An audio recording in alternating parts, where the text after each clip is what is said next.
And there's a place that I've dreamed of, where I can free my mind. I hear the sounds of the season and lose all sense of time. Feels like we're in a dream, you know what I mean. Right there, Camp McIntosh.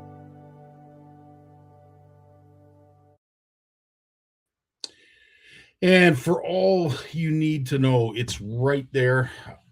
I'm happy to say there's still spots available for Camp McIntosh.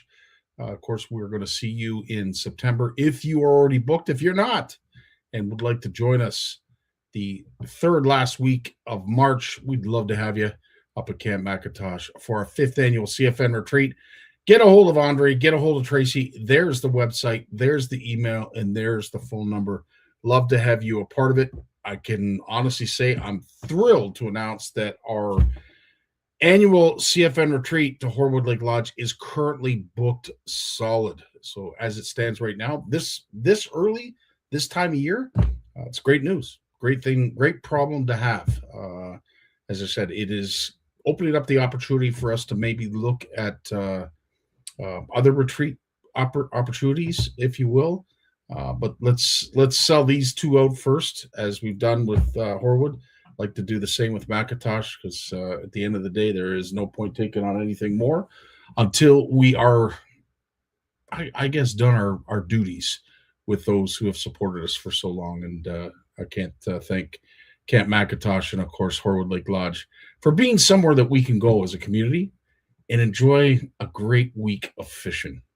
Really appreciate that. And as I said, looking forward to yet another year of getting together with our CFNers up at some of these wonderful retreats and incredible destinations.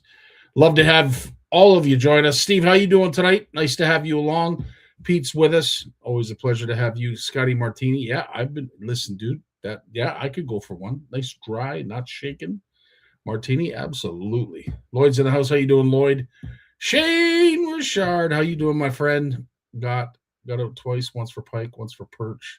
Was a bust, but Nipissing all this weekend. Wow, beautiful.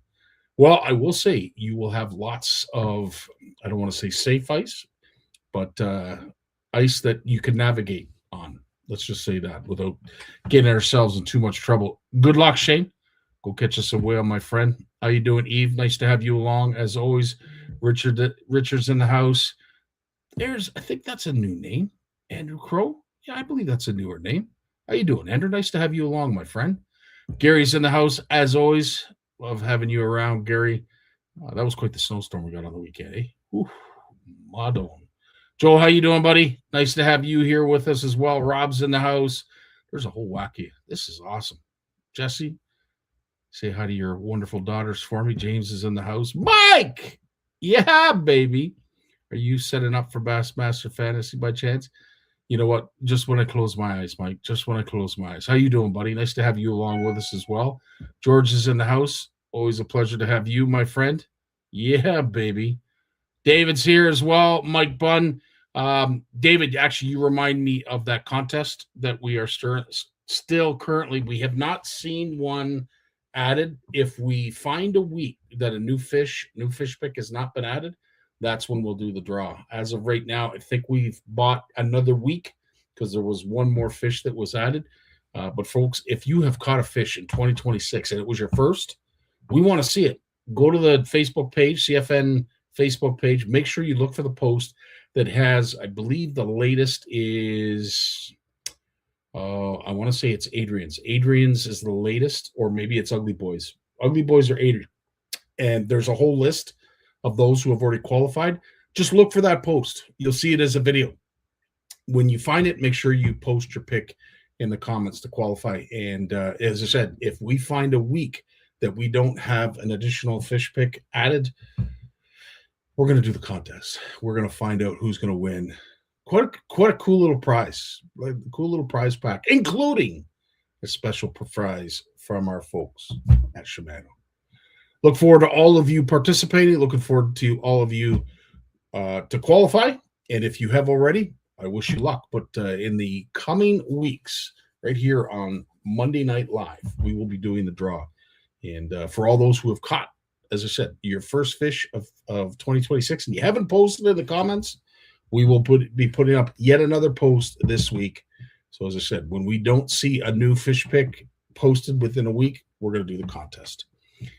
With that being said, there's so many other things that we're going to get to, but let's talk to our beloved panel. To do that with, because I can't think of anybody else I'd want to talk with other than you guys. We got Big Jim coming up right after this. When he was born, he tried to reel in the umbilical cord.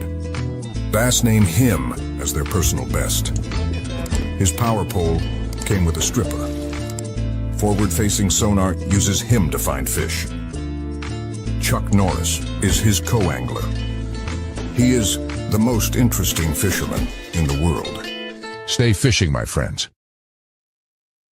What's going on? Stay fishing indeed. How you doing tonight, Jim? Nice to have you along with us, as always, my brother. I'm alive. Attaboy. That's one way to look at it. That is a positive way to look at things. What a weekend. Now, Jim, back in your heyday, would you have looked forward to a weekend of weather like that to get out on the hard water? No, not even when I was gung-ho. Like, I told you before we started about the one experience in that. Yeah. In the trail, going out. And that was just on the Big Rito. You get them, it's hard to get a mile out. Well, from where you have to go on, a mile offshore would be tops, Yeah. and not being able to see. And what I was telling you about the wind and everything else, like, it was just ridiculous, eh? Mm-hmm. I'm not a fair weather fisherman, but I tell you, you don't need to go ice fishing when it's snowing 2 feet. I mean, just what could happen to you out there? Yeah. Like guys tell me I say, oh, if I can't find my way to the shore, I just use my GPS. Yeah, well, we didn't have that when ice fishing started. It wasn't there. You know what I mean? That's why. Did we mention last week talking about the guy talked about always placing his hut with the door facing the shore? It's funny you mentioned that because I noticed that really caught your attention last week, and I'm glad you're bringing it up again because it was all I something talked about. Sleep in the boathouse one night. Tammy told me, get out. We're not talking about doors facing the shore anymore. Is that right? Well, it's interesting because I was taught that, and I was young. I was probably late teens when I was out on Lake Simcoe, and my buddy Mike Atchison, who I worked with, took me out fishing one day. Met up there, a nice, cold, brisk, hard, ice-making type of day, and all of a sudden a snow squall kind of kicked up.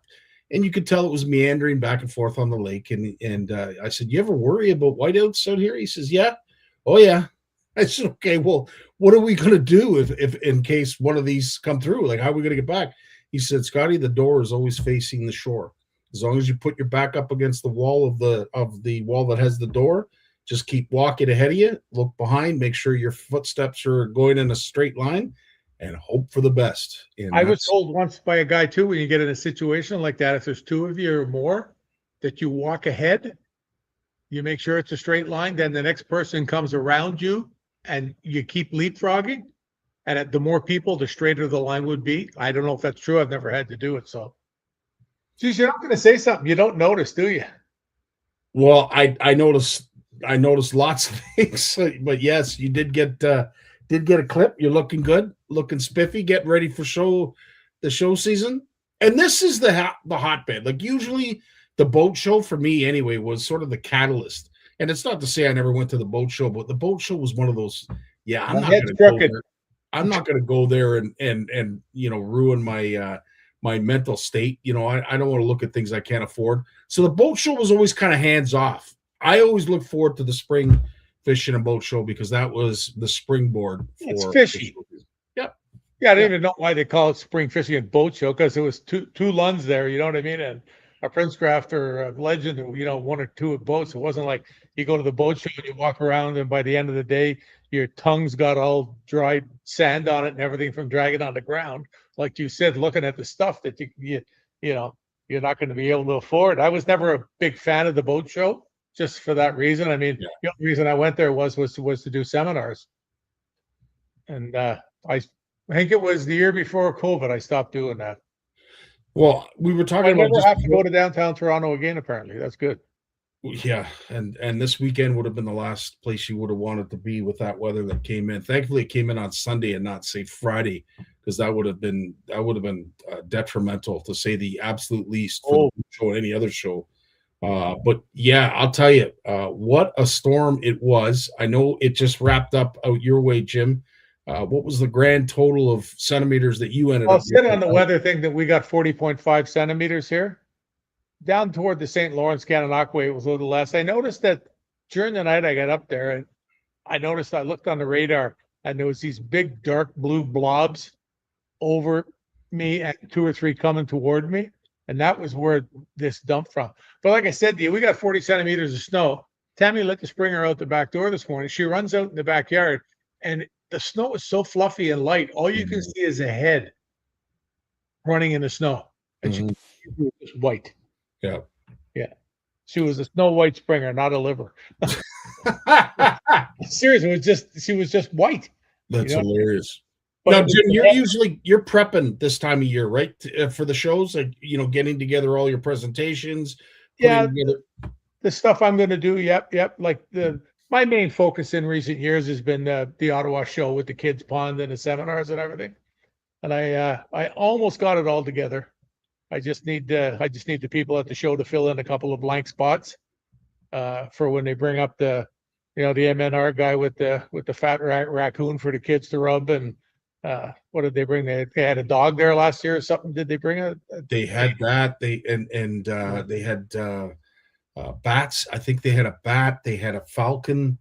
There were some really cool things that the MNR. I just need them to fill in their couple of spots that they want. Yeah. And then we're good to go. I think I left them one on Saturday and there's 2 on Friday or something. And then I got to email it to all the people and say, hey, does this work for you? And since we chose to have such a big muskie influence this year, I'm trying not to have 3 muskie seminars in a row, from different people, trying to break them up somehow with something else in between them. So, but if you muskie fish, you want to be there. And I'm still, working on getting my buddy, who you don't hear much from, to come down on the Saturday and just sit there for 45 minutes and reminisce with me about muskie fishing. He caught some giant fish last year, right? Like he caught fish last year. He has one that's in a Frable cradle, and it's 60 1/4 inches. Jeez. And there's no ifs, ands, ors, or buts. It's laying in a Frable cradle. And it's 1/4 inch over the last mark. Wow. Only thing it didn't have was it wasn't heavy. Wow.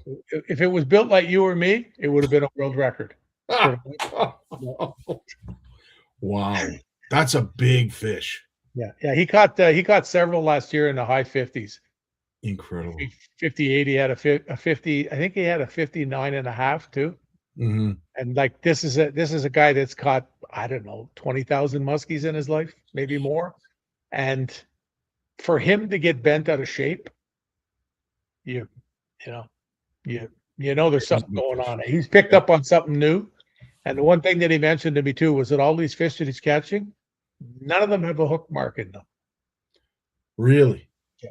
All these giants, not one of them had a mark. Wow. So nobody's accessed them. They're wherever they live, wherever they hang, they chill, whatever it is he's figured out. And it's in the same water. Like he hasn't gone to a new area or anything like that. There's just something that he's doing that's appealing. And like he said, he said, I've caught giant fish with hook marks in their mouth in the Rideau and the Ottawa. Mm-hmm. But I've been with him in the boat, and you'll check the fish's mouths for marks, and you can see the scars. Mm-hmm. Sometimes you got to look pretty hard to see them. Mm-hmm. But they're there, and some giant fish too. The one we got there the last time that I fished with Mark, it was almost 57 inches, and it had a couple of marks on opposite sides of its mouth. That doesn't mean it was caught twice; just means that it had been caught. Yeah, the looks of it, they were pretty. On one side, it was a pretty serious scar, healed perfectly. No effect on the fish, no worse than you getting a 10-stitch cut. Whatever. Mm-hmm. Healed up perfectly. Yeah, but he's got really onto it. So the interest in muskie fishing in the Ottawa area is monstrous. because it's like, I mean, it's right between the St. Lawrence, the Rito's in between, and then the Ottawa River. I mean, like, it's Eastern Ontario is almost like a muskie mecca when it comes down to it, you know. You know, you've got the rivers for smaller, lots of fish, and still 50-inch plus fish.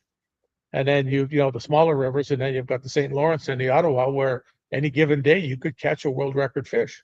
And that's just it, right? Like the number of species, the quality of fish of those species that you're exposed to, and if you know the area, you fish the area, you've caught a tank yourself, you know exactly what we're talking about. And yeah, the St. Lawrence is just that whole delta where all of those rivers and all those bodies of water meet. Yeah, it is quite something, and not unheard of to haul out a trophy size fish. Yeah, Wow. no, there's lots of them there. There's when you look at the other fish that are available too, I mean, if you came in and told me you went in the Ottawa River and you caught a 15-pound walleye and a 45-pound muskie, I'd say, oh, that's cool. But think about that. It's not only possible, like it could happen right now. It happens. Every year I talk to people, and the people that are doing this they're not on social media. They don't want to talk about it because everybody knows what happens. When you go on social media and you post, I just caught a 11.5-inch bluegill in, Big Rock Lake next weekend. Like that's you've heard me say it before. Social media is probably the individual worst thing that ever happened to sport fishing. It's interesting you mentioned that.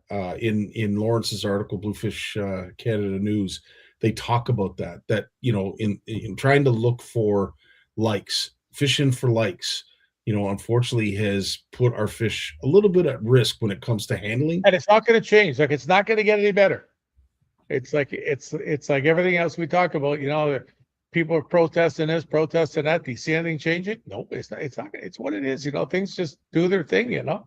Yeah. It's And the other thing that I'm seeing too on social media, and maybe it's just because we have cameras in our pockets. Everybody has a camera now, but the number of, as they say, Karens on the shoreline that take. Did you see the one I sent you? Which one? Like the lady yelling the profanities at the duck hunters? Yes, the duck hunters was the latest. She's off the deep end. She should be locked up. And then she says to him about, this is public land. And he goes, what? Exactly. I'm here hunting ducks legally. She's throwing rocks at the decoys. And he says, those aren't real. They're plastic. And she goes, but how many F-bombs does she drop at him? 50? Quite a few. Yeah, quite a few. But this is the thing. Like, the point was, it seems like more of these people, if you will, are starting to show up, so, especially on social media. I don't know if it's just because of the number of cameras / phones that we got running they're all there. You just see them now. And I guess maybe that's just it. Like, again, that's not the kind of publicity I need or want, is someone yelling at me from the shore, right, wrong, or indifferent. I'm not there to expose someone when they're wrong. And we try to educate people as best we can, but they don't seem, at least the ones that make it to social media, they don't seem like they're educated, or they could be educated, is what I'm trying to say.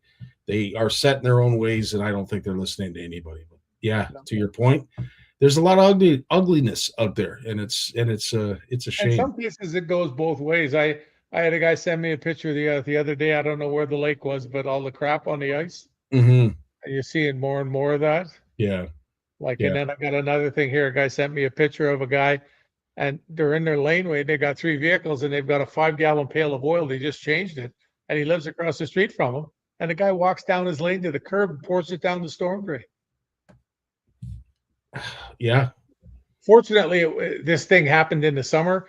There was no rain, and he showed the next 2 hours later. Mm-hmm. They had a cleanup company there with a big thing sucking it all out of the drain and putting a camera or something down there, another hose to look to see how far it got, because I guess it wouldn't go too far with no water running. You wouldn't think, yeah. But they, I mean, that's the kind of things that people do.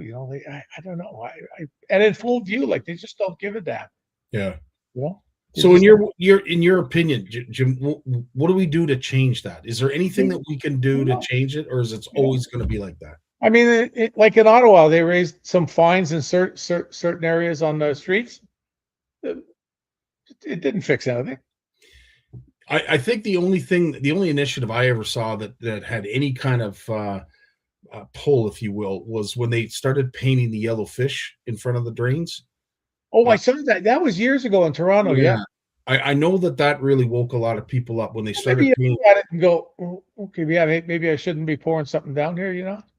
Well, obviously, with every great initiative, an explanation has to go along with it, and I think maybe it was because people were reading magazines and newspapers that then. I mean, social media, you'd have to spend I don't know how much money to get people to actually see the ad, to see the video, because these days, Jim, like, I mean, and there's a great topic. Like, at the end of the day, where do people go? Is it strictly YouTube now for their fishing 411 or whatever it is that they're looking for? Like, where do you go? Because typically that was always mainstream TV for me. If I wanted to see Big Jim, Bob Azumi, or any of the cast of characters, I would always go to Global or Chex TV or whatever. You guys were always there. Yeah, Is it Waypoint? Is it YouTube? Is that where everybody's going now? it's pretty well dead now. A lot of it, you know. Yeah. There's, like you say, there's Waypoint, and there's still what's the big one from California? Outdoor Channel. Oh, okay, yeah. Still is around, but once again, it's not. I mean, people want to see something now. I must get 30 things a day recommended. Watch this. It's a half-hour show, so it's a full-time job to go, you know. And I try to watch stuff, you know, when people send it to me. They take the time to send it to me. The most I could do is have a peek at it, you know. Yeah. And but you know, when I want to know something now or just get a rough idea about something, Scotty, I just Google it. So maybe this is a good opportunity, folks. We have a bunch of you watching YouTube. I'd be really interested to see what are you watching when it comes to fishing. If you need your dose of fishing 411, whatever it is, like you're like me, and every once in a while you want to see something new, you want to Google something, you want to search something. Are you going to Google? Are you going to YouTube? Are you going to Instagram or Facebook? What is your top social media platform that you're going to get that dose of angling or any kind of question answered? I'd be interested to see. Just put your answers in the comments. I'd be interested to see where folks are going, because nowadays that's a thing when it comes to content creators. Where do we post our content to not only just appease the masses that are looking for it, but for it to get the kind of exposure we're looking for? That'd be interesting. Because things have definitely changed. Like I say, I'll Google something or I'll go to YouTube and search it. Wow. And look at Mark. God bless Mark. Hey, Scotty, you tune into CFN Live to find out more about. Isn't that awesome? Mark, fantastic, buddy. Well said. Well said. Yep, sir. I Google it. Give him a raise. Yeah. Yeah, TV Fishing Network, Mike says. Yeah, YouTube. And really, that seems to be, I would say the majority is folks go to. I find myself even at work, if there's something that I'm looking for an answer to, I'm a visual guy. I'm sure you're no different, Jim.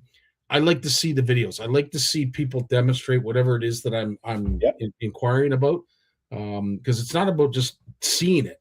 I want to see how it works. And well, I've done that. I found myself a few years ago. I did a lot of that when I had my love-hate relationship with knots, and it wasn't because. And so I go back to a Palomar. You know what I mean? Mm-hmm. It's the same old thing. But I was finding myself, I searched every conceivable, like string of words as I could find. It was pretty cool. Now, see, these guys aren't too sharp. I don't see too many in here putting up just fishing. Well, something that we wanted to share with you, Jim, and I'm hoping that you're going to be willing, because this is off the cuff. There was no rehearsal here whatsoever. I'll be right there, Tabby. Yeah. I do it. So in the coming weeks, months, and years, we are going to be signing up our CFN community. It's something we have never done before. What we'd like to do, Jim, if it's possible, is when we are welcoming them to our community. So for those who have filled out their email and all of the other contact information that we're looking for, we would like to provide them a link to Just Fishing Magazine. Right on. Sounds like a plan. So much like if you were to sign up for OFAH, let's say, if you were to sign up for OFAH, we would love to have them have the link for Just Fishing. And I'll let you in on a bit of a secret. I'm going to ask the same question about Lawrence's Bluefish Canada. Don't say anything. But we, just because of what you guys bring to our platform, how you spend your time each and every Monday with us, this is the best way, and it's the least we can do to give back to you folks. Because at the end of the day, we want to push them towards your content, because especially yours and Bluefish. If you need to know what's going on when it comes to fish related news, Bluefish Canada, hands down, is a great publication. Just Fishing, you want the intricacies of some of your well-renowned pros, guys and girls that are out there doing it, getting it done, and maybe doing some of the legwork for us. They have the answer. Just Fishing is a great publication for that as well. So, well, that's one thing I've always prided myself in, is the names of the people that are in it. yes, Like when you've got Al Lindner and Gutsy and Pizer, and now Liam is doing a lot of stuff. Gord's grandson, they do something together. The other ones are Liam. The elite pros that I have in there, the other writers from the States, Tim Allard. There's a name. I mean, and then just up here too, like Dave Chong. Yeah. Once or twice a year I get Jim Sarek, the muskie hunter, in there, and it's just I'm just blessed to have contact with all these people that I know them all. I get calls from them. I call them up. We chat. That kind of stuff, and it's just I'm just blessed to be able to have them, and I think they see it that way too. 100%. That it's done, like it's not the big money maker. It's not the, you're not pocketing, 6 figures a year off it or something. You know what I mean? It's 100%. And you shared something with me last week. I believe it was Mike Borovic, who's also someone that writes in your magazine as well, and he was unfortunately showing us some of what's left behind from anglers that just don't give a crap, for lack of a better way of saying it. But we, especially with all this snow. Yeah, I was shocked. I was shocked when he put that up. When we've seen this kind of snow, we have unfortunately left behind whatever it was that we forgot, meant to leave behind. It is now covered in snow. When this all thaws and you're getting your boat out, you're getting your kayak or whatever, you're going to see firsthand some of the crap that has been left behind from folks on the hard water, and we got to get better. Jim, at the end of the day, we just got to get better. We can't. Well, they all involve one thing, and I was always I was never one for drinking in a boat or ice fishing. Now, if you wanted to drink beer, I was famous, but not to do with fishing. For one thing, it was my living, and there's safer places to do it. You always hear about the guys that die, like the ones that died on Big Reno a few years ago. Be about 10 years ago now, probably. They froze to death because they were drunk and they walked around in circles, eventually fell over and they died. Like a whole bunch of guys just out for a good night, all dads, husbands, out for a good night of ice fishing. About 11 o'clock, they're all loaded. There's nothing left. They're drunk beyond drunk, falling down. Now in the garage, what the hell? Have at it. Yeah. That's what my wife used to say to me. Why don't they just stay in the garage? It'd be a lot cheaper. Yeah. But I mean, I know guys that went ice fishing, and I used to joke about it. They never drilled a bloody hole inside the shack. I don't know. We've all done stupid things, but yeah, but forgetting to drill a hole when you're going out ice fishing, that's not dumb. That's just like you said, what's the point of going ice fishing? It's much easier. Yeah. I don't know, but anyways, whenever I see these giant piles of junk, they all have one thing in common: is there's empty beer cans. Wow. Yeah. I mean, you look at all those ones Mike showed the other day, you could tell it was different groups, different brands of beer. They brought out a 24 beer or whatever they brought out. Yeah. I noticed there was one that a guy showed the other day, and it had 2 what I presume to be whiskey bottles, gold labels on a clear bottle. Mm-hmm. I couldn't make out a name or anything, but I thought to myself, so say there's 4 guys out there and they consumed, like 80 ounces of whiskey. They shouldn't be on the ice. They shouldn't even be in the garage. They'd probably get hurt. True enough. But yeah, it's gonna change, Scotty. No, it's true, and we were young once and did stupid things. But to your point, we learned pretty quickly because I did. Wow. Once I least got you're all the stitches picked out and whatever least else you're and honest. healed up, that's it. I want to say too, back then it was a little bit more understandable. I think it went hand in hand. I remember at the cottage as a young kid, we were drinking hot chocolate and the parents were all happy as long as we were happy. But you just knew there was a bottle being passed around because you could smell it in the air. It was stronger than any of the smells that I was giving out. I'll tell you that. But anyway, needless to say, it was probably a little bit more accepted back then. Now, of course, all of that is frowned upon because we've figured out that some people can handle it and some people can't. And those who can't should never have taken a drop. But No, who am I to judge you? that's when you see the garbage, and like I told you about that guy Yeah. pouring the oil down the sewer, and the guy like I don't know. People just do things that we don't have to do. That's completely within your control not to do it. 100%. You know. 100%. Well, Jim, I do know that you've got a busy week upcoming. I know there's lots of discussions, lots of phone calls. I know you're feverishly getting stuff together for the kids' pond. Anything else that you're working on this week? Me. Next Working question. on not having to read the want ads. Yeah. I don't even know what to say to that, but how are the want ads? Are they full of wants? I believe Full of wants and no ads? shortly. Yeah. Shortly. Yeah. Well, We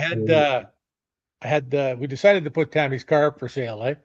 yes, you were saying. Because she's not going to drive it again. It's all her. So it's all safety and everything. It's sitting out there in 16 feet of snow on top of it. So we eventually got it up for sale now. First person I get a contact from a dealership. I won't say where or what or whatever, right?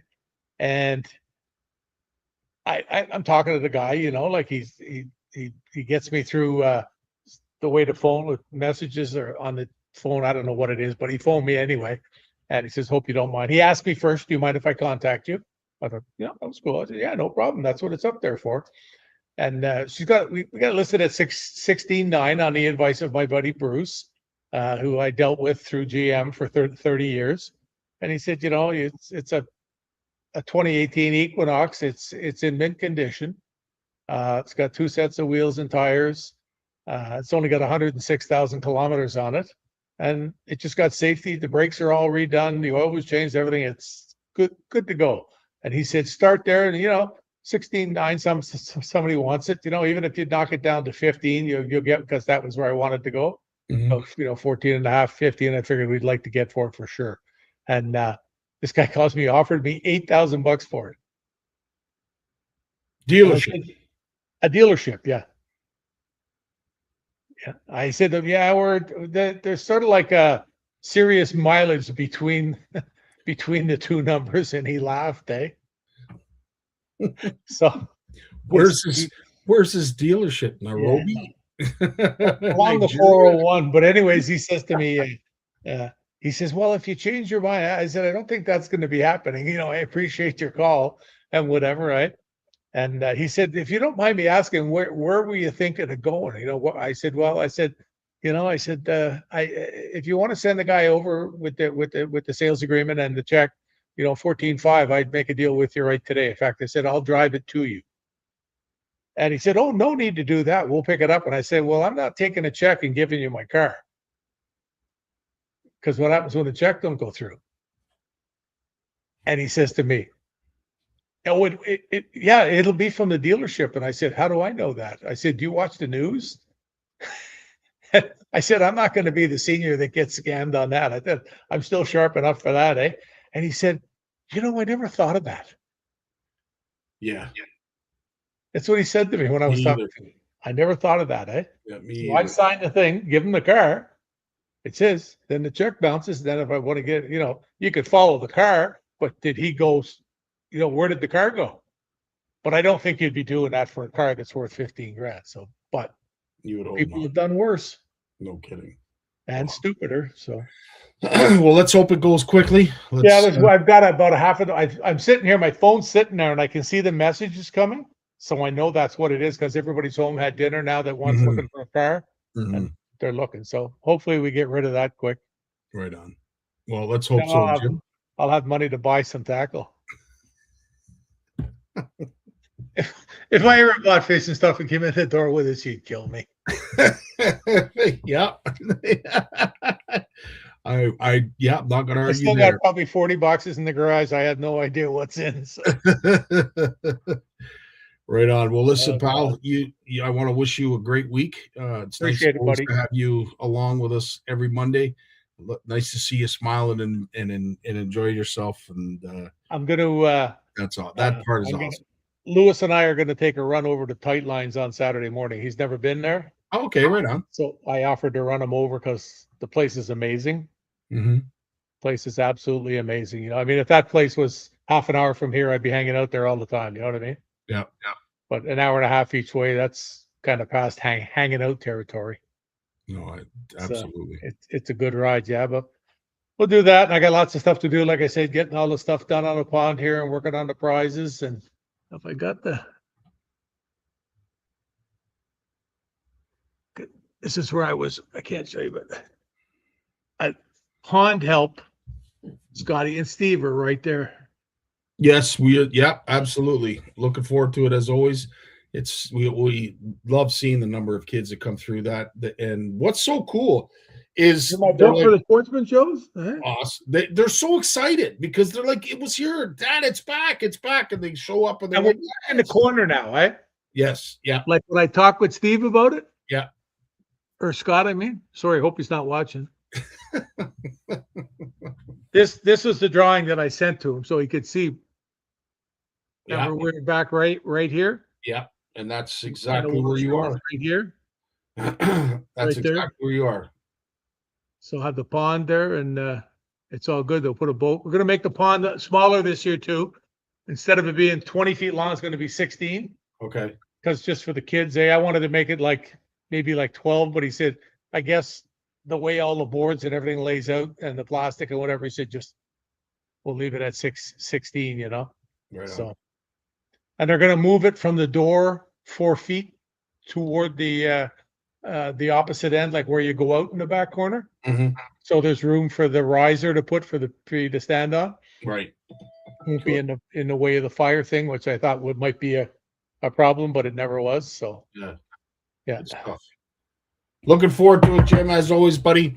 No we end. will be in touch. You have yourself a great evening and a great rest of the week. We'll be in Anybody touch. goes out on the ice, please be safe. Amen, brother. And I drove down, got gas this morning here while the guy had the big backhoe here cleaning the laneway in the backyard for the septic or for the propane guy and everything.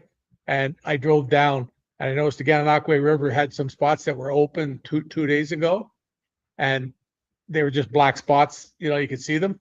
And now with the snow and a little bit cooler temperatures, it's probably got skim ice and it's supporting the snow. So if you look at that river now, you'd get there and you'd look at it and go, oh, look at that. It's good to go. But there's ice there that's literally probably half an inch underneath all that snow sitting there. I'm sure by tomorrow or the day after it'll fall through again. Because it's not really cold. It's like minus 16 or something. So Great reminder. Yeah. Be careful. Definitely what my worry when I see this much snow. It covers everything up. Yeah, the water's going to be coming soon up on top from the edge too, eh? Absolutely. Yeah. Well, listen, pal, you stay safe, stay warm, and always. We will talk soon. You take care. Be good, kiddies. We got Lawrence coming up right after a word from our sponsor.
one and only Lawrence Gunther. How you doing, buddy?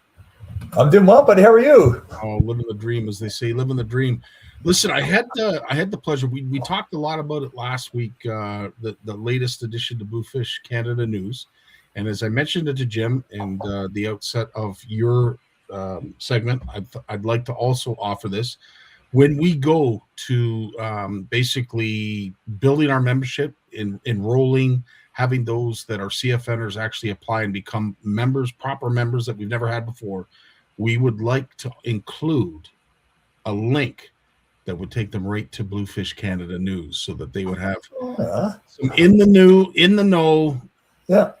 fishing related 411. So we'd love to have your segment and your content available to our members as well, my friend.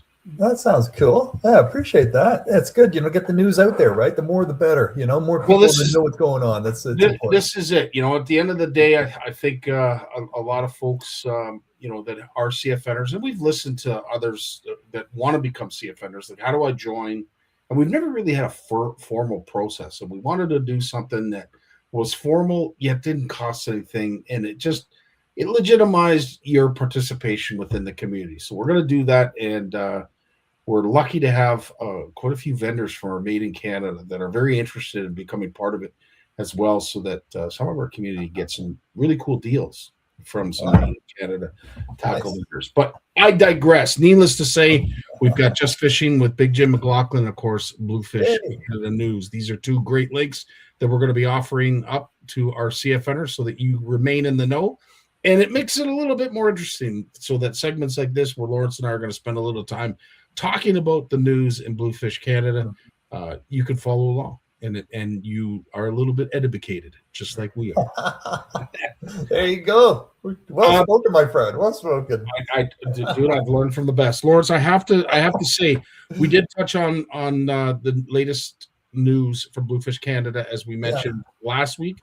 There was one article that we didn't touch on that I'd like to talk about, because it's in the news right now. We're always talking about, critical minerals and, the Ring of Fire and everything that's associated with that. I think this would be a great opportunity for anybody who's not familiar with the mining. And we don't have to get into the great details of it, but when we talk about mining critical minerals, what does that look like in relation to our freshwater and our fisheries that surround the areas that are being mined? Well, there's the mining is the digging down and finding what you're looking for and bringing it up. And that's, unless it's a strip mine where you just take a big plow and start digging down like a strip mine, right? Like they do with the tar sands. But normally for the rare earth minerals, gold, silver, other things like that, they dig down. They dig down, then they bring up chunks of rock, and it's got the minerals inside that they're looking for, or this precious stones, and they have to get it out. And you can do it mechanically with grinders and sort of bust it up and try to pull it out that way. You might damage the chunks of metal or whatever you're after, break them up at the same time. And the other way is they find is more efficient just to dissolve the rock with really toxic acids. And then they can separate just by centrifuge or whatever. They can centrifuge the minerals they're looking for out of the slurry. But then what do you do with all the leftover sludge and acid that that's left over from the process? You might be able to use it, I don't know, maybe a couple times, who knows? But then you got to get rid of it and start with a fresh batch. So they get permits from the federal government to take a lake that's not connected to a watershed directly with rivers, and dump it in that lake, right? So that lake becomes purple or blue or orange or yellow or whatever color it's going to become.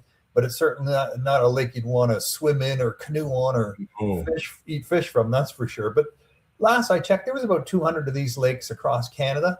So, I personally witnessed this in Wawa, north of Superior, the Hemlo Gold Rush back in 1984. A lone guy looking for gold found it, and some nuggets right near the surface. And man, he staked it out, and he became a very, very rich man because of that. And 3 big mining companies ended up, sinking mine shafts side by side right on the shore of this Lake Superior. And it's now all owned by one company. and it's there's a lot of waste being generated from that process. So you got to have a containment, and the easiest, cheapest way to contain it is just to take an old lake and dump it in. Now, would they consider that a tailing pond? Is that what you would call a tailing pond? Okay. Yeah. But these are not man-made. Like, in the Rocky Mountains, they'll create a big dam, and they'll just backfill it with tailings, and hopefully the dam doesn't burst like it did 6, 7, 8 years ago, and it all flowed into a salmon lake that was connected to the ocean through a series of rivers, and that was a huge disaster. Or they just scrape out a big scoop of earth and make some dam all around it. They make a big pond and just fill that up like they do on the shore of the Athabasca River in Fort McMurray. And now they're talking about, okay, what are we going to do with all this now? We've got and they're looking to get permits where they're going to release it into the Athabasca River, which flows north into Lake Athabasca, and then north out of there into the Mackenzie River, and up through the Mackenzie Delta and into the Arctic Ocean. So, will it be the pure crap that's in those ponds? Hopefully not, because I talked to guys who work there. They have to put on waders to go in there if their equipment gets stuck or something gets stuck in one of those ponds. They can't go in. They can't let bare skin touch it. Ducks land on it, they die. So they have big cannons all around the lakes shooting off cannon sounds to keep the ducks away after thousands of ducks died one spring. So, it's toxic stuff. So they'll have to find some way to make it less toxic before they dump it into the river. But they have no choice because they're running out of room, right? I think, when you're doing mining, very specific mining and extraction, you don't need as much space, maybe. We're not talking lakes the size of Winnipeg or anything like that, but it's a lake. It's confined in, and what happens to it over time? Nothing. It just stays a toxic lake. All the toxins eventually, I guess, settle to the bottom and maybe get covered with silt. But anyone that ever would go in there, 50 years later, stirs up the silt. They're stirring up all that toxin again. It's not something you'd want to do. Well, this is the thing, and I'd like to think that this could be an explosive topic. I'm all for prosperity, if it makes sense. But if we are just dumping chemicals aimlessly into a pond that is not spring fed and doesn't have any outflow either way, that's how we're choosing these tailing ponds. Can I be so bold as to say that we might want to dig a little deeper and trying to find a less natural pond? Does that make sense? At the end of the day, should we not be lining the beds of these ponds with concrete so that it's not impervious, or it becomes impervious for chemicals to travel through into the water column and the underground water system? Like, I don't know. I'm just spitballing here, but I think in the case of the Ring of Fire up in northwestern Ontario, that's all Canadian Shield, right? So many of those lakes are scrapes or pots. Scrapes are made when the glaciers just scraped over the ice, and they're very shallow lakes. They wouldn't pick something like that. You'd look at more of the pot lakes where where the glacier sat and everything went around it, and then it melted and there was a big hole left in the ground, and it's surrounded by rock. So whether you dig your own hole or just use a hole that's already there, it's going to be the same thing anyways. And if you lined it with plastic, that's not going to last anyways, right? None of that's going to last. I think one of the sadder sites I saw was on the Lake Athabasca, near the Gunther mine site. That was one of the largest uranium mines up until the 1980s when it was finally closed. And, you'd see the yellow cake, just piles of yellow powder. That was one of the crap that left over from extracting uranium. And it would just it was just sitting on the ground, just blowing away into the bush. And it was highly radioactive. And then the pond itself where the slag was kept, and those were often right beside, in this case, the Gunther mine, it was like, within meters of the shore of Lake Athabasca. And if you went into the bay there with your fishing boat, the first thing you see is a sign on the shore just saying, no swimming, no fishing, and no swimming, because if kids stir up the bottom, they stir up all that highly radioactive silt that's lying in the bottom of the lake, and no fishing because the fish go in there and they're rooting around and eating stuff that's been rooting around. And then I said, well, hang on, you're not allowed to catch fish in that bay, but the one next to it, you can go fishing. I mean, don't the fish move around, right? But it's, did they know better back then not to do that? Not to, we know better now not to put the ponds right next to the lake. But what's going to happen? There's only so much you can do. And in the case of uranium, that's a $250,000 prospect, right? In terms of before that reaches half life. So what's the lifespan of these chemicals, and what do they break down into? Other chemicals, and then still other chemicals, and then those chemicals react and become some other chemical. No one knows really. Well, it's true. I mean, yeah, I'd like to think that we have an idea, but no. To your point, when we're talking about long term. Do we really know? No, we probably it's probably best to say that we don't. No. Mark's bringing up an example. I put myself through college, he says, working as a diamond driller in the Arctic. We were drilling for uranium up in Baker Lake, Northwest Territories. Luckily, I haven't grown an extra finger. Yeah, I would say yes, absolutely, Mark. You are very lucky, but. I think about that, and of course, I understand. This whole thing about critical minerals and the need for them. I guess I'm just kind of torn, and I don't want to sound like a tree hugger, and I use that term loosely, but I don't want to sound like someone that is just focused strictly on nature. But at the end of the day, when we're that far north in areas that are so unpopulated. In a lot of cases haven't really even properly been discovered. We're already putting them on a list of polluted areas. We're already putting them on a list of areas that you shouldn't swim, shouldn't eat the fish. Dude, this is like a couple miles away from the Arctic Circle. It's sad to know that worlds that are really unexplored to the grand majority of us are almost unfit for living because of how we've left it. That's kind of sad. Yeah, I remember being at a conference up in Nunavut, or not Nunavut, in Nunavut. No, it was in Nunavut in the Northwest Territories, and we were talking about sustainability of communities. And when your mind shuts down, you got to think about what comes next. Otherwise, there's nothing. And then this mining official stood up and he said, look, this is until we show up and discover gold or diamonds, it's just rock. It's just worthless rock. It has no economic value at all. And then all of a sudden we come and find gold, and we find diamonds, and we're making prosperity for all of you folks and a future. And that's a mindset, right? That the nature is worthless until we can monetize it. And it's something Canada's been very good at doing since we showed up, and started taking the cod and then the beaver and then all that. So it's a mindset. You can't make an omelet without breaking a few eggs. And if you can find a way to do it that's not going to cause a lot of damage, and looks like it's going to be contained, and eventually it'll just be covered with sediment like all lakes just naturally fill in at some point, right? Lakes just fill in and eventually become marshes and wetlands and then disappear.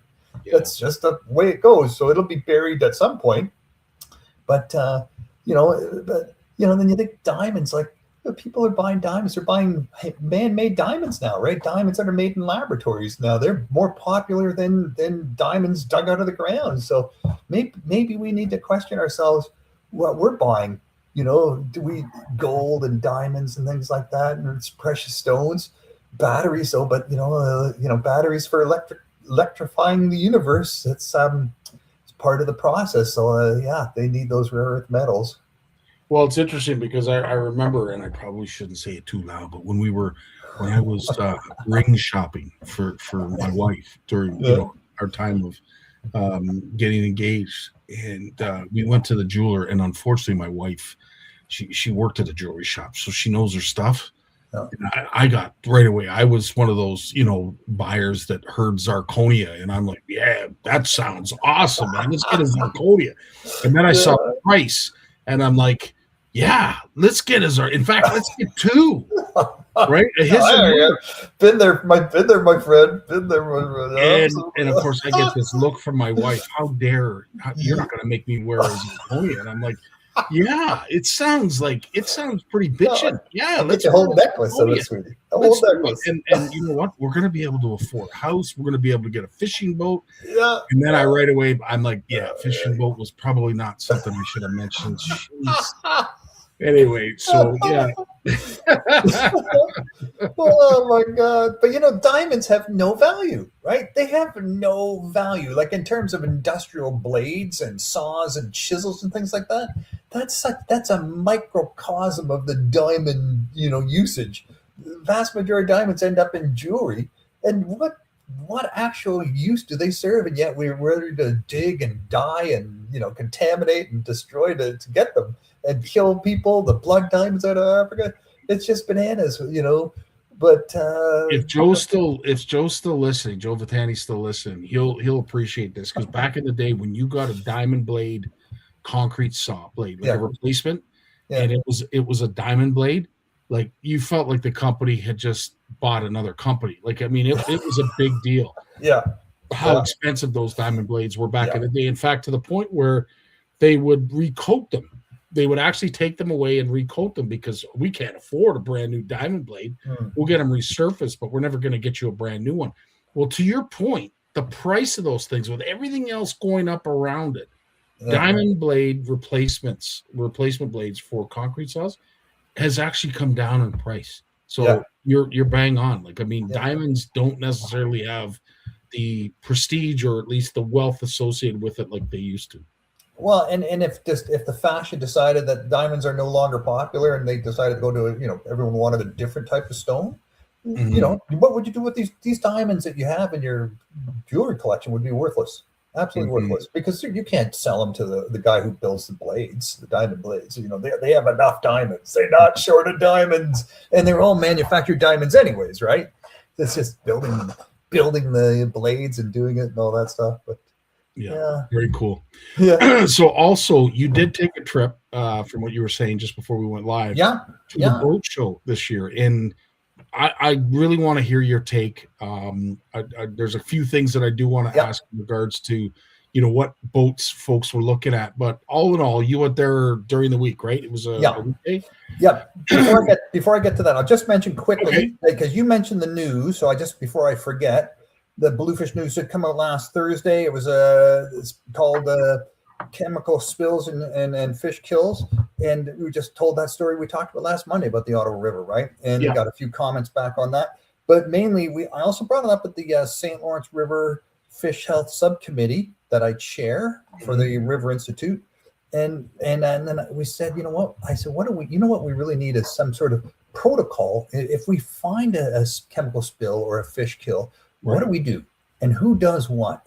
And so we agreed that our working group would work on that this summer. And I've already contacted a guy who developed a whole process for 100 countries around the world that don't have a lot of resources. And they said, okay, this is the process you're going to take. So we're going to have him on as a guest, make a Bluefish Radio episode of that, and hopefully come up with a protocol for anglers. A little.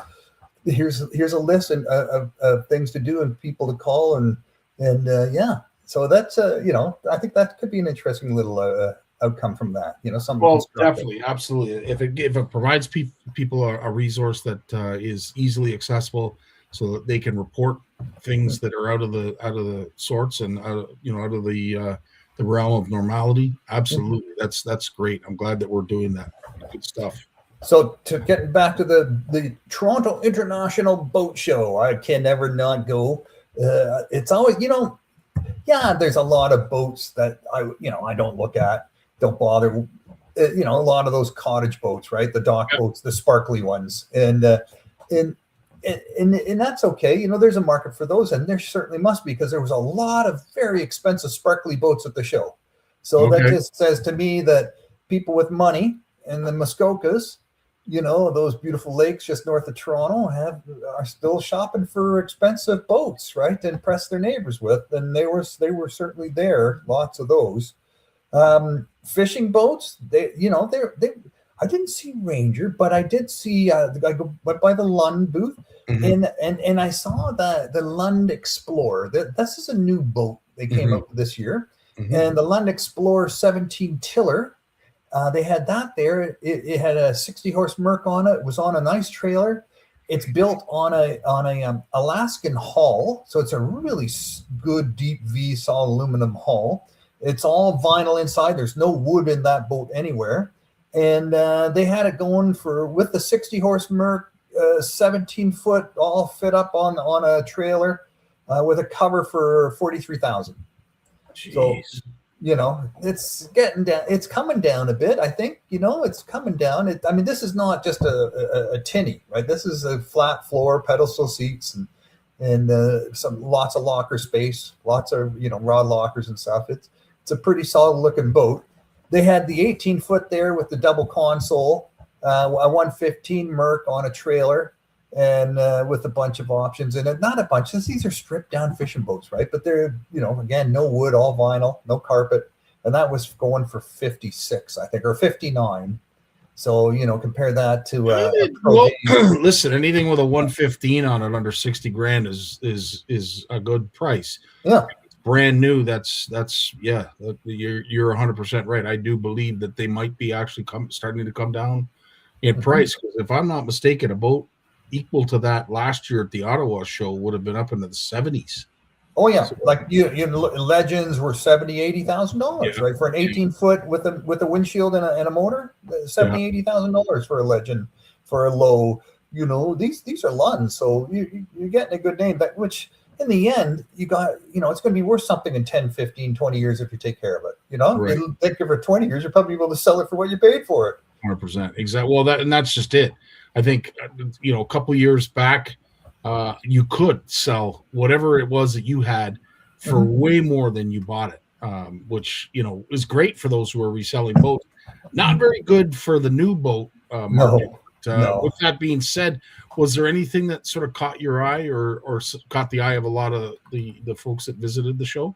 Well, the Princecraft 190 Platinum, my daughter looked at that and said, "Dad, that's the boat you want." I said, "No, that's not a practical fishing boat. That is one pretty slick fishing boat. You talk about a fish and ski or fish and fish with a bit of ski.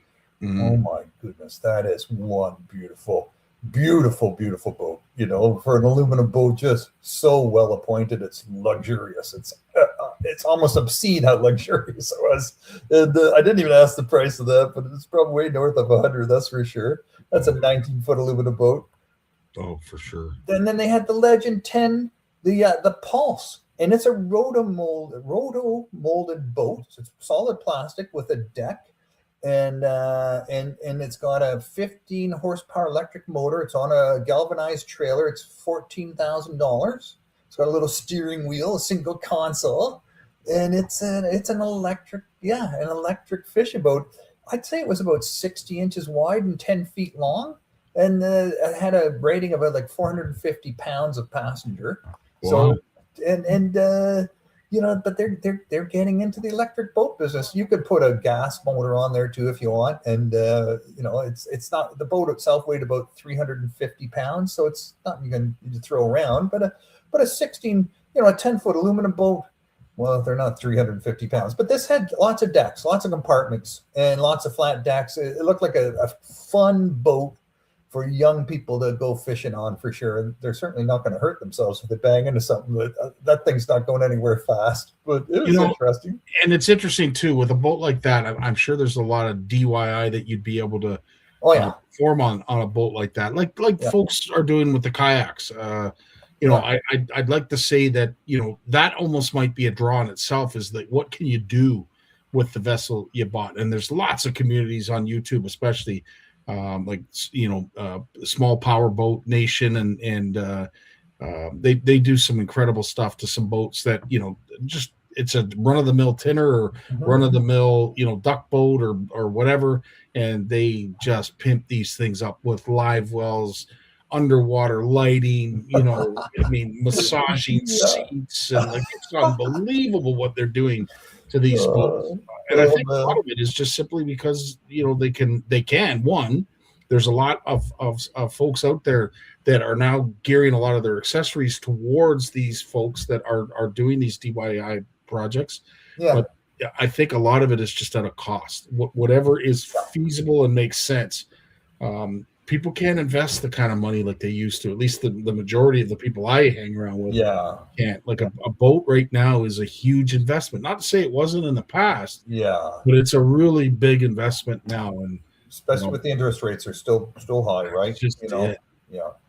They had a Kingfisher, the Kingfisher came out with a 16-foot Warrior Sport. So that normally it was an 18. They had an 18, and now they brought it down to a 16 to make it a little more economical. I think it was going for 69 on a trailer with I think it was a 90 Merc on there or something. For Yamaha, I can't remember it. But that's a very solid, beautiful trolling style boat. But they call it multi-species. It's got a front deck. It's got a back deck.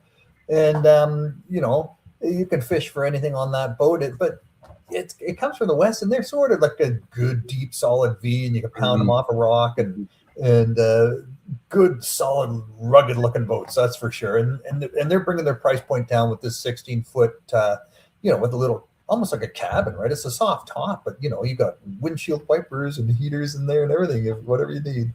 So I think Kingfisher was one of those boats when it first came out, and they touted how thick their aluminum was. And I want to say of all the boat manufacturers, and I'm going to talk 5-6 years ago, they definitely had some of the thickest aluminum walled boats on the market. And if I'm wrong, please make sure you put it in the comments and let me know who had the thicker. But their biggest problem was finding welding machines. That could weld it properly. With it being that thick, unfortunately, the amount of time, the amount of heat, a lot of welding setups just aren't designed to weld aluminum that thick because, let's face it, aluminum welding is something that's not easy to begin with. It's an incredibly hard metal to weld, but when it's extra thick, obviously, I don't even know what goes into making a proper weld on aluminum, but needless to say, Kingfisher was having some issues, and I know they've rectified it recently, and they've always made great boats, in my opinion, but that was one of their biggest problems, that unfortunately the aluminum thickness was just too thick for them to have, critical welds, like good critical welds. So I'm glad when you heat up that aluminum, right, and the welds can crack. And that's the problem. They get these very hairline cracks, but water gets through, and it's just that's just it. But it's nice to see that they're still around and they're still producing solid boats. But what about kayaks? Were kayaks something that? I'm getting bigger, not smaller, buddy. But there was lots of kayaks there and paddle boards, especially. But the range, I wanted to mention the Kingfisher 32 DLX. And that's something that it's a pattern you see at the international boat shows, that they're catering to people with big wallets, right? So interesting. It's Toronto, downtown Toronto, the heart of Canada's money city. So you got the whole stock market, insurance sector. Those are some of the highest paid people in Canada. So they're looking for something to spend their bonus on. It's they want something really nice, and my God, it's big, beautiful, nice boats, lots of expensive boats. It's not a fair, it's not a flea market by any stretch of the imagination. But that 32 DLX Kingfisher, there's a beautiful boat inside and out. All fishing on the back and all comfort and coziness up front, and you can sleep on it, go out for a whole week go fishing if you want. It's that's awesome. Oh yeah. Mark's reminding me of the point that we were making about boat prices and where they're headed. In 2011, he bought a 16-foot Legend with a 30 horsepower 2-stroke with a trailer. Yeah. Had a Minn Kota trolling motor. I think it's a Minn Kota that you mentioned, Mark. And he bought that all for $8,000 taxes in 2011. Wow. 2011. $8,000 for a 16-foot Legend, 30 horsepower 2-stroke motor and trailer. That boat now is worth well over $20,000. And I would have to agree with you, Mark. That boat, you could probably sell it for 20 grand. Wow. But it's got to be in good shape. You can't beat the crap out of your boat and expect someone to want to buy your boat, unless you're just giving away almost for next to nothing to a young guy like you said, as a project boat, right? And you're right. So the 20,000 would definitely have to be in mint condition. But to think that you could get back what you paid for that boat, and that would be nothing.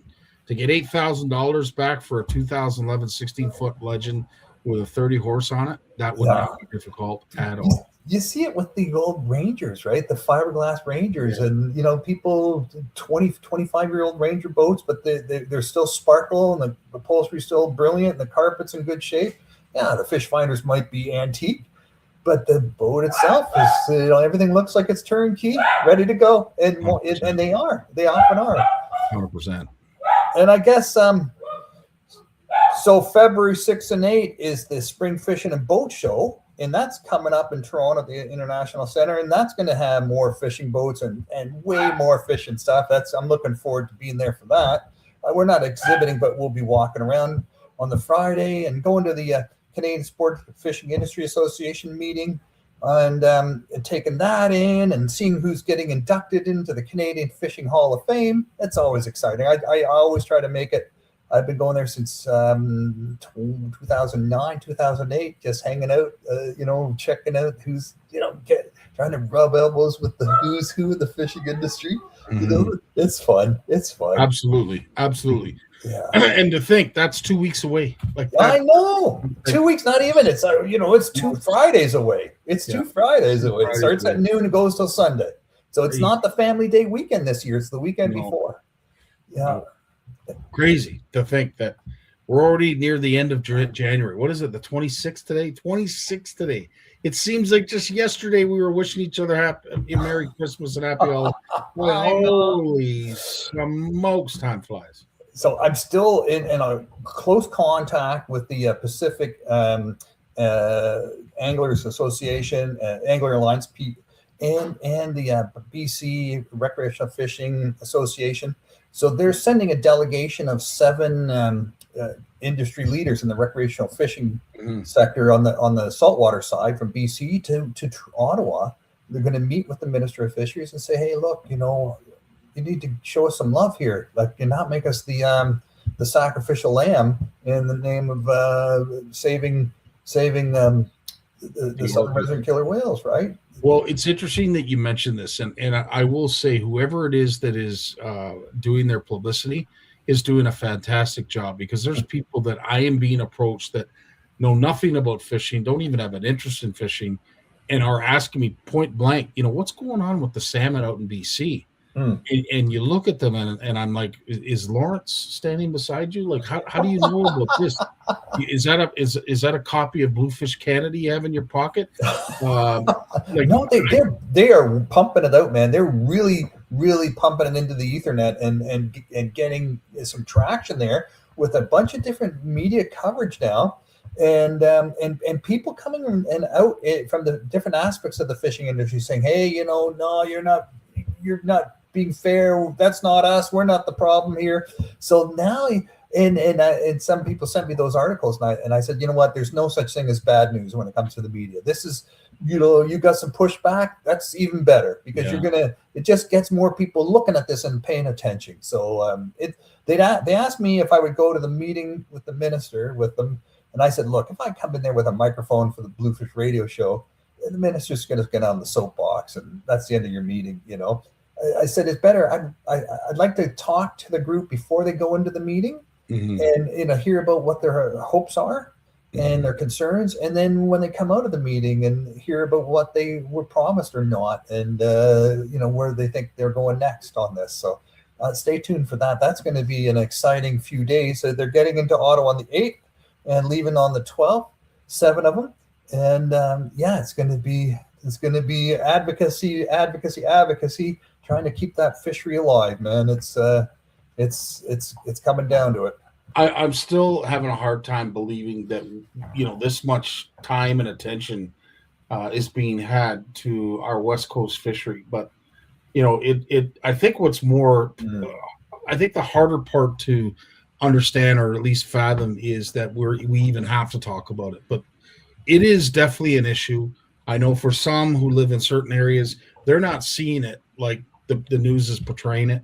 But at the end of the day, the fact that we even have to have a discussion when it comes to saving, maintaining, when it comes to public access, shutting fisheries, opening fisheries, I've never heard BC fishing spoken about this often, this much, ever before. So whoever is doing their media, hats off to you, because the message is definitely getting out there, whether you want it to or not, whether it's casting a bright light or a dim one. It is definitely getting out there, and it is the topic of conversation for folks who may not even know anything about what's going on out there. It's highly talked about. So kudos to guys like you, Lawrence, that are getting the message out there, because you're doing a fantastic job. Well, there's a lot of people who smart people who are penning brilliant articles. Some you wonder, oh my goodness, I didn't know that. Or there's aspects to this fishery. Yeah. You look at the different players, right? There's the commercial fishery, and then that has the seiners, the gill netters, the longliners, so that's all broken into different elements. There's the recreational fishing side. It's the marine side, the freshwater side. The fish go between the two. So some people have licenses for both, the tourism and all of that. The locals, the outsiders coming in. You look at the First Nations side for the foods, social and ceremonial, and their rights on that front, and then their rights to make a moderate livelihood on the commercial fishing side of that. So you have another aspect of commercial fishing. It gets complicated. That's the best way to describe it. I can't think of a better way to describe that situation. Yeah, I don't even know where to begin. And then throw in some desperate killer whales on top of all that. Well, this is just it, 100%. Yeah. Well, Lawrence, as always, my friend, our time seems to just fly by, as it always does. But we truly appreciate your insight. We look forward to another edition of Bluefish Canada News, because there's some great articles. And folks, if you haven't read the latest article, by all means, please head over or get in touch with our good buddy Lawrence. Yeah, he'll point you in the right direction. But needless to say, a lot of great articles in the latest news from Bluefish Canada. Thanks, buddy. Yep. You have yourself a great week, my friend, and we will see you next week. Sounds good. Right on, dude. We've got Jay Barnucz coming up right after a word from his sponsor. Take care, Lawrence. The fear of failure is failure itself. The world of science rewards the ones who are willing to try and fail. Because without the courage to embrace failure, ideas remain ideas. But with that courage to fail and to learn, ideas can change the world. There he is. Jay Barnucz. How you doing, my friend? Good, Scotty. How are you doing? Living the dream, as they say, bud. Living the dream. How much snow did you get down your way? Not as much as I think they said. So I'm going to say we got around another 15 centimeters, like nothing crazy, like enough so the kids were off school today. And so like everybody else, most of us in the South here, like the kids heard the night before as opposed to the morning of. My sister's away on vacation with my brother-in-law, and I drove, and you can appreciate this. So the whole town's like shutting down, but the rink's still open. So I was driving my nephew Jonathan to hockey. Now the game was canceled, so they didn't, because ice time is so precious. They said, well, we're still going to have practice even though the other team couldn't make it. So dude, it was like we're out in the minivan, and like there's snow up to the bottom of the van, and you're plowing through town just to get to the rink. Now Delhi's not that big. The rink's only literally, it's 2 kilometers. Anywhere in town is 2 kilometers. So, but yeah, like you just plow over to their house, pick them up. And so Jonathan, it was his practice, but Matthew, his older brother, who's Stephanie's age, helps coach, get some volunteer hours in. Good. So I drove both boys to the rink.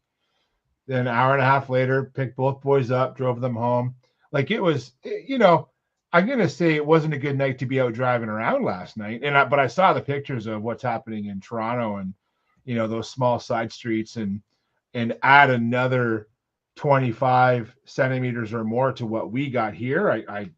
I'm glad that didn't happen to us. So, well, you think about it, Jay. Like, I mean, back in the day, I'm glad they brought this up on the news when I got home, but they were talking about the last time that the National Guard had to be called in and how much snow fell during that.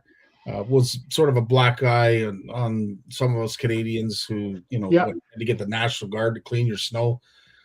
It was something that was quite a dumping back in the day. And I'll be honest, we had a hard time figuring out where we're going to put stuff like that. But you think about how much snow they got then, which was 36 centimeters, I think it was, to 40, 50, upwards of 60 centimeters here in the Toronto area. Where do you put that much? And of course, everything's not like it was 20 years ago. Everything's built up.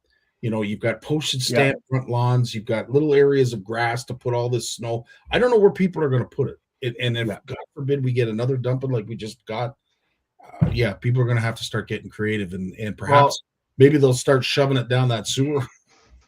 Well, even reading stories, like there was a story online about this was a few days ago, and there was a woman, and she's like a morning show radio person. I think it might have been on 1010. I listen to a lot of 1010 in the morning, and she had said that. So she lives over on the Danforth or that area, and they have a small street, and it's one of those where you park on one side or you park on the other, depending on the week of the month. And, and barely the driveways are so close together that the cars just fit. In fact, if you have a big truck, you can't park between the driveways. Otherwise you can't get out. Long story short, if she goes to back out of her driveway and if someone's parked illegally, she can't even get out of her driveway. And so she's saying, like, once you add snow, this is on a summer day. So you add snow to, you're talking inches of room here. There's nowhere for people to go. And I get it. I get that it's a bit of a black eye on the city. But when you live in these neighborhoods that are choked with people already, and then you add over almost 2 feet of snow to it, I don't know what you're going to do. Now, I guess they haven't had to call in the troops yet, but, it's going to take them days to dig out. Even so for us today, Burlington didn't get as much as Toronto, but they got a lot of that lake effect. And so I worked from home today. And a lot of that is because I know that it's going to take everyone over a day to dig out. Mm-hmm. And, and this time of year, we're not out. I'm not out working on equipment. I'm not getting things ready. I can do 95% of my job as long as I have an internet connection. So I work from home today just for that reason, because I'm just part of the problem now. Like if I have to go into work, I would. I'm used to driving in all kinds of weather, and I drove through snow for years. But I'm not going to lie, it was nice not to have to drive through that weather today. But hey, man, it's been a hell of a winter. We've had, I'm going to say we didn't get as much. I was thinking about last year at the spring fishing show and that storm we got, and I think that storm, we didn't get as much snow in one shot, but man, it had to be close. Like we had to get 35 or 40 centimeters at that snowfall last year, and everything was just choked. And that's the thing, when you live in these urban areas, and folks who don't live in those areas, you can joke about it. But when you live in those urban areas, there's nowhere to put that snow. It is a major process to allow us to get back into work. So yeah, it is what it is. Like it is what it is. Yep, you're 100% right, George. Thanks so much for letting me. Yes, it is not the National Guard that was the armed forces that came in and moved the snow. I appreciate that. But to your point, we were sitting on this show probably about a month ago talking about the folks up in Timmins, how they got half a meter of snow. Yeah, we are hard to believe that we would be similar to those living up 8-9 hours from here when it comes to the amount of snow that we receive overnight. Like That's the part that really sort of grabbed hold of me this morning when I saw the total. Yeah. I'm like, holy, 60 centimeters of snow fell in Etobicoke. Well, like, think about that. Like, that's what they get up in Timmins in one dumping. Like, hard to believe, but to your point, we'll be digging out for almost like half a month of snow in one, not even one night, in about 6 hours. That's what happened last night, right? That's amazing. I think I read a stat that typically Toronto will see 80 centimeters in the month of January, and they got over almost 50 in most of that area.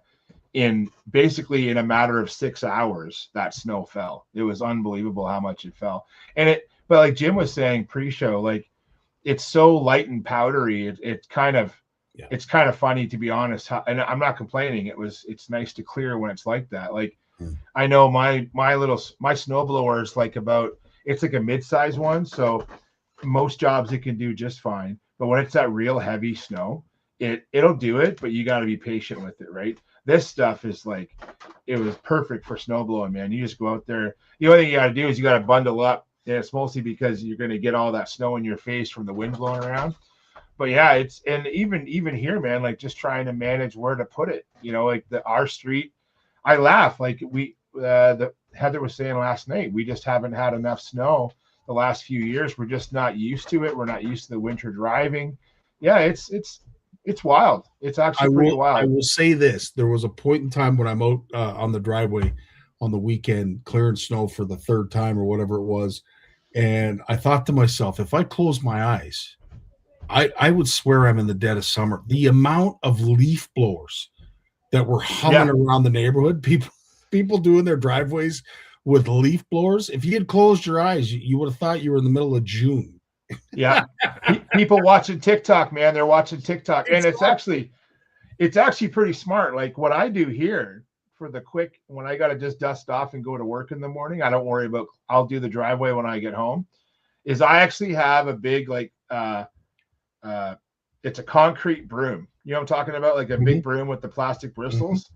And dude, I could just go up and down both vehicles. Like, it takes me literally like 5 minutes to get all the snow off. No problem. And so that thing sits inside my garage door, and you walk out in the morning, especially when it's cold like this. I don't care what people say about warming up.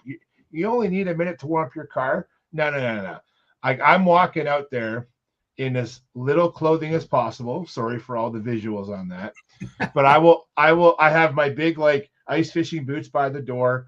I'm in using my pajama bottoms and a t-shirt. I go out -20. I don't care. Go out, start her up, dust her off, go inside, then get dressed, make the coffee. Like, I'm inside for 10, 15 more minutes. And then I come out and everything's, when you have an hour drive to work, I want everything like ready to rock. You know what I mean? Yeah. So it is what it is. But yeah, it's but you know, for it's fun. I'm kind of glad it happened the way it did, if it was going to happen, because what was amazing was right before that snow came, like Saturday morning, we were out ice fishing. It was -25 in Delhi, and we went out ice fishing. It wasn't great. We caught some fish, but that was the first chance we were able to go in like a week. And I'm like, we're going. And Trevor was all in. And so we loaded up. We went out. We didn't go really early because it was our first day out on some local ice, and we didn't know how much. We didn't know the ice conditions. I was pretty confident they were fine, and they were more than fine, dude. There was like that. I think that cold snap for that 24 hours probably added 3 inches to the 5 that was already there. So like that, we were on a good 8 inches of ice. And but yeah, man, it was cold. Like it was get bundled up. It wasn't windy though, so that was nice. Like, it was sunny and it was cold, but there was almost no wind. So we got out there. We had our pop-up, and I didn't even peg it down. I'm like, there's no wind, and the wind's not coming until tonight. So we fished for about 5 hours, caught a bunch of perch, small ones. We got some bluegill, some pumpkin seed, but the fishing, it was just not great. That's just how it goes. Yep. So yeah. So it's weather like this that really puts us, what I consider anyway, very similar to that in the fall when you're putting away all the summer stuff and you're getting ready for winter, let's say. Yeah. But, you know, you get a bit of a transition period where all of a sudden now someone like yourself, someone like Trevor, looking forward to the shows, and I'm sure you're getting presentations ready, those you want to see, those you want to shake a hand, some questions that you want to remember to ask people that has happened to them, all stuff that I do. But I look forward to the show season because it allows us the opportunity to do that. Is there anything else that you do during this time of transition, Jay? You know what? I spend Trevor and I spent a bunch of time doing research, man. We spent a ton of time doing research and planning for the next season. Like I think if anyone knows Trevor and I, like we're so, even though we fish year round, like we're very bass centric. And I know bass seasons, well, depends where you're going to fish, but you're looking at not until May for the most part. Depends if you go north or not. Otherwise, you're going to wait till June. But to be honest, we do lots of research, and we always have like looking at, what new baits I want to try, what new rods and reels I want to try and pick up. I do a lot of, there's always organizing. Like I joke that I could never, I don't even have to fish all winter. I could spend all winter organizing my fishing stuff, like all around me here. It's in a constant state of flux. That's what we do a lot this time of year. So, and I guess it's now so much though that I don't go to shows as much for, like, I used to go for the seminars, and I still go for some seminars. Like there's some speakers I love to hear talk. I love to hear their insight, but there's so much content online now that I get so much of my content from YouTube and other sources that I don't really have to go to the shows to get that fix anymore. Like now I do like to go to the shows, but for other reasons. Like I like to go see the new baits and check out and talk to some of the guys who might have used it, if I haven't used it yet, to get their insight on that. But honestly, like that's what the shows are all about for me now. And I'll give the dealers and the companies a lot of credit. They're pretty good at, stuff that came out at ICAST like last year. Well, a lot of guys, actually, I shouldn't even say ICAST. Heck, a lot of brands like Berkeley, Fenwick, and even others outside of the pure fishing umbrella, they're releasing through the year now. Mm-hmm. You're not even seeing all the releases at ICAST. They're spreading it out through the year. But what's happening now is, and what's cool about that, a lot of anglers should know this now, is because those releases are happening periodically through the year, there's more lead time to get those new products to us for our next season. Because sometimes even come the spring fishing show, Toronto Sportsman Show, the new stuff isn't ready yet from last summer. But now a lot of the companies understand the lead time you need a year from release date to in your tackle box for a lot of new stuff.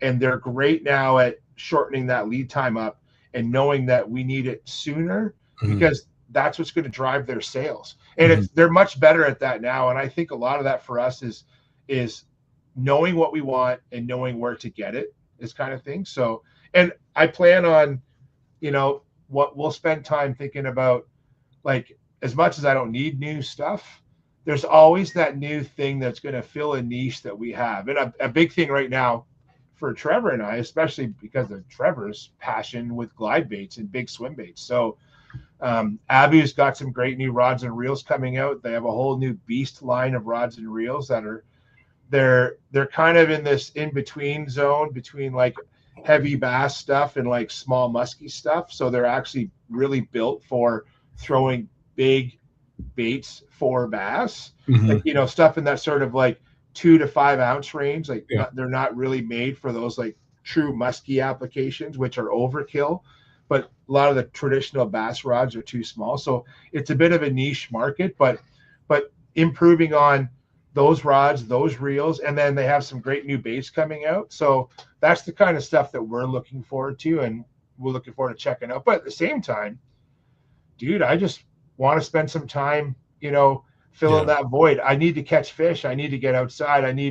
I've said this before on the show. I really think that I'm one of those anglers that really gets that seasonal depression stuff. I need to be outside fishing.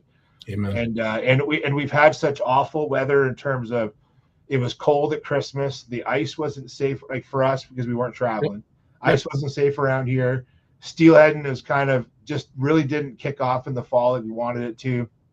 And then the past 3 weeks, we had that January thaw where things just got delayed. And then I remember sitting in the ice hut, there we are, dude, -20 Saturday morning. We're in the ice hut catching perch. I looked at Trevor and go, you can take a breath now, man. Like, we have 8 inches of ice where we are. Look at the long range forecast. We're going to have ice for a month. So take a breath, get some fishing in, and enjoy the rest of ice fishing. And, you and I have talked, and Jim, like, yeah, some guys are really pushing it with getting on the ice early. I think we can all take a collective breath now that ice fishing is here. We're ready to go. Now, the deep snow is going to play some havoc on some of the bigger lakes, especially. You're going to get guys, especially if you're running machines, you're going to have a lot of slush issues and things like that. So ice fishing's very dynamic, man. Like, it's so many moving parts. And Trevor and I were talking about this on the weekend, and I want to let people know this. Like, to really enjoy ice fishing, it's very involved. Like, you have so many things to organize, because you need to be, if you want to really enjoy it, you need shelter, you need heat. And so you have to lug these things with you. So if you have a machine, great, or you need a Smitty sled or something like that, it's not just grabbing a rod and a tackle bag and going down to the creek. There's so much more to it, and it takes a little more effort, but that effort makes it so much more enjoyable, right? So 100%. Yeah. We had a question earlier on before your segment from Andrew Crow, I believe it was out in Saskatchewan, talking about burbot. Not one myself that has really targeted these fish, but I do remember having some success with a buckshot and a minnow head.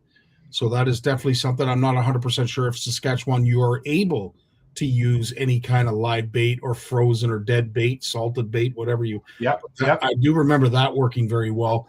Jay, I'm sure you have a couple other options as well.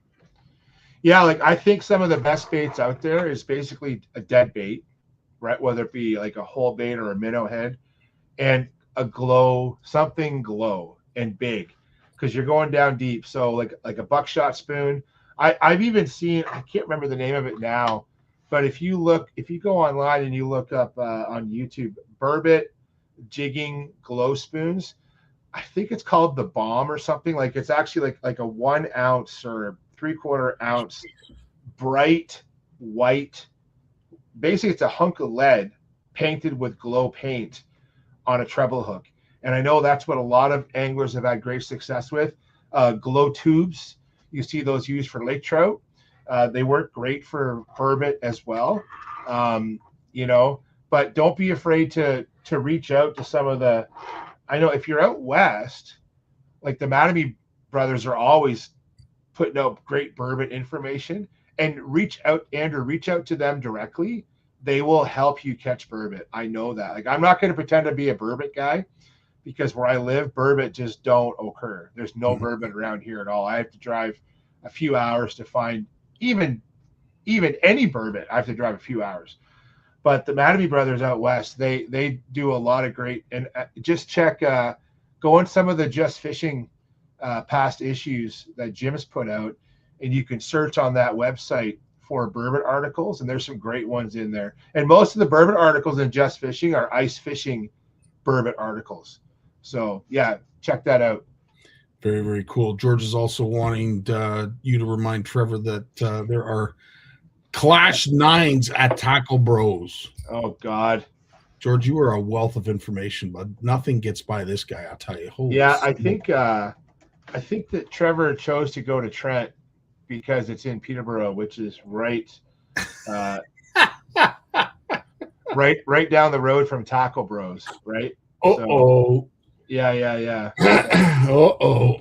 Yeah, there's some really cool new baits coming out from a lot of different companies, and I have to admit, Tackle Bros runs a great shop in Peterborough, and it's one where I like to stop when we go into town there, because it's worth the stop at Tackle Brothers. It really is. They run a great outfit there, and knowledgeable staff. And just, if you just love fishing, they have such unique different baits in there that a lot of it's very bass centric, but boy, there's just some really, with the JDM products that they carry, there's just some really cool innovation going on with that tackle that we don't see here. It shows up here in sort of our North American tackle, but it takes time. So seeing that JDM technology come here earlier, it makes it really cool. 100%. Couldn't agree more. I noticed you brought something up that you want me to share. Did you want to discuss that first? Or? Yeah, let's just have a quick look. So this isn't the best shot here, and I had to split screen here. So this is a little bit of information about what. So this is, you guys might not know this. That's a gizzard shad. I was just going to say, please tell me that's a gizzard shad, or I got to go back to school. That's a gizzard shad. It's got this subterminal mouth, so it has the mouth is underneath. Okay, so you can see here how the mouth is under the nose, and you can see here now. You can't quite see here. There's this lower fin ray here is actually really long. It's hard to see that, but you notice how it's got a really wide body. Okay, really wide body compared to like a whitefish, which is narrow compared to the body, and it has a forked tail and this really long anal fin right here, right? It's probably got about 25 or 30 anal rays, which makes it super long. And I just want to show you because this is what we were bombarded with on Saturday. So where we were fishing in a back bay, where we usually do great for panfish, and we caught a few, there was schools of these gizzard shad, these like 6 to 8 inch, even up to 10-inch gizzard shad. And if we wouldn't have had our AquaView camera, who knows what we would have thought those were. Right. So, right? Like I said to Trevor, like, so we were using our flashers, which I love our flashers, our Vexlar FLX 28s. And you would get these big marks come through and they'd nose up to your bait, then they'd leave. And then you'd see these big marks and they're behaving kind of like crappie, to be honest, because they would come in and look but they'd leave. They wouldn't hang around at all. And we're like, what is that? So Trevor put the camera down and we kept getting schools of shad. Now, I think all the shad in the area really just, so shad and crappie don't compete, but I think all the schools of shad like circling our area. And then we would take the camera and spin it. And you would just see all the shad in the background, like out of the range. And we've had issues where shad just, if we have schools of shad, they just kind of push the other fish out. Like there's just too many of them. I can't explain it, but that's what we've seen this before. We did have a couple of big pike crews through that were real like hot. Like their fins were going. Like I think the pike were feeding on the shad. You'd see them come through the camera and you see their pectoral fins like actively moving.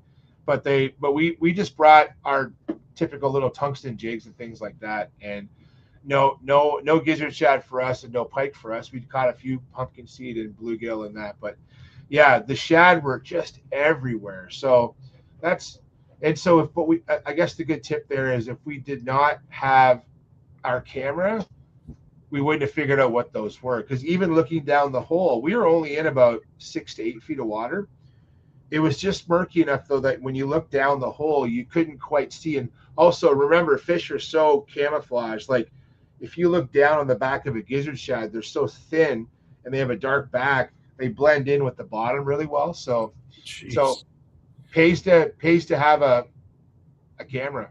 So, and gizzard shad, they eat invertebrates, right, Jay? Primarily? They're planktonic. So they feed basically on plankton, and that's it. So I see that George is asking a question. I'm going to look it up real quick. I think that gizzard shad. Let's see here. I was going to answer as far as you're willing to walk with the 5-gallon pail. Yeah. So let's see if I can do this real quick here.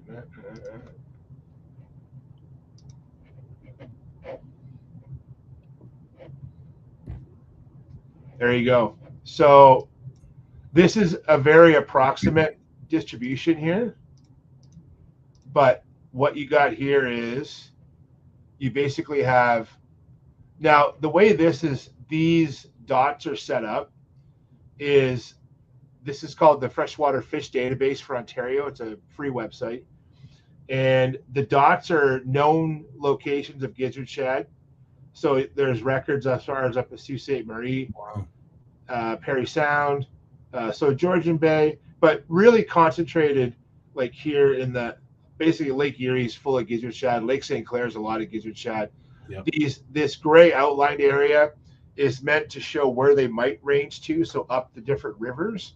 But you can see where they're all very lower Great Lakes centric, right? Yep. So very, very much in the lower Great Lakes. So there you go. They are very pelagic and very prolific. So there's not too many bodies of water that would be able to sustain those type of forage-based fish. Obviously, eutrophic lakes would be ideal for gizzard shad, and let's be honest.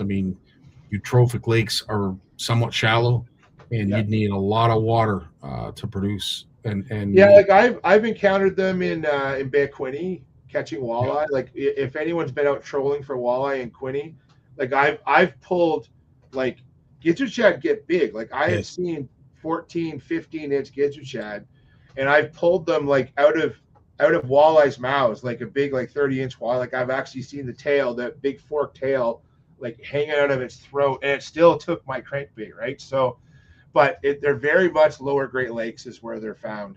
So, and nowhere else. And it's interesting too, Scotty, because we read about gizzard shad in the U.S. a lot when we read about, especially bass fishing, in reservoirs. There's also threadfin shad and blueback herring and gizzard shad. They're all part of the same herring family. But the thing about gizzard shad is that they're quite abundant in Lake Erie and Lake Ontario, even parts of Lake Huron. But anglers don't really know about that. Other than the musky guys in Lake St. Clair, I find a lot of anglers don't pay attention to gizzard shad, but they are a very common bait fish in the lower Great Lakes. They are, and I'm surprised that more anglers don't think about that when they're doing bait selection and thinking about like sort of that match the hatch concept. Well, it's exactly what George is saying here for obvious reasons, and you're right. Something that would be it would work very, very well in the Great Lakes. You go inland and they won't necessarily know what the heck that is. I agree 100% with that statement for sure. Richard, the answer is you can. I don't know how many you're not allowed to use them at all for bait. Not in Ontario. Oh. If you go to the Ministry of Natural Resources bait fish website, and this was a conversation Trevor and I had, because gizzard shad being an oily fish, they would be a great bait to use on a set line. Yeah, they would be amazing. They are not allowed. You cannot legally use them for bait because they look too much like Asian carp. They look too much like a big head carp or a silver carp. And if I did a side by side of a young silver carp or a young big head carp, a lot of people would struggle to tell the difference between a gizzard shad and those two species. Interesting. So that's why you are not allowed to use gizzard shad for bait. Interesting. Well, I learned something. I wasn't sure if you were or not. Interesting. Good to know. Wow. So with that being said, obviously getting ready for the shows, tinkering around with some ice fishing gear. How can you give us an update on Steph? How's Steph doing? Steph's doing good. She's doing much better. Yep, doing much better. So we are. I'm actually not fishing related, but I'll probably talk about it. I'm trying to think of what date we are now. Probably next Monday. I'm going to talk about it because I'm keeping it a bit of a surprise. But we're doing a little bit of a challenge for the month of February. It's, believe it or not, it's a fitness challenge, and I'm not really sure if I'm fit enough to do it, but we'll see. But Trevor and I'm going to get a bunch of folks at work to go in on it with me, and it's about supporting mental health.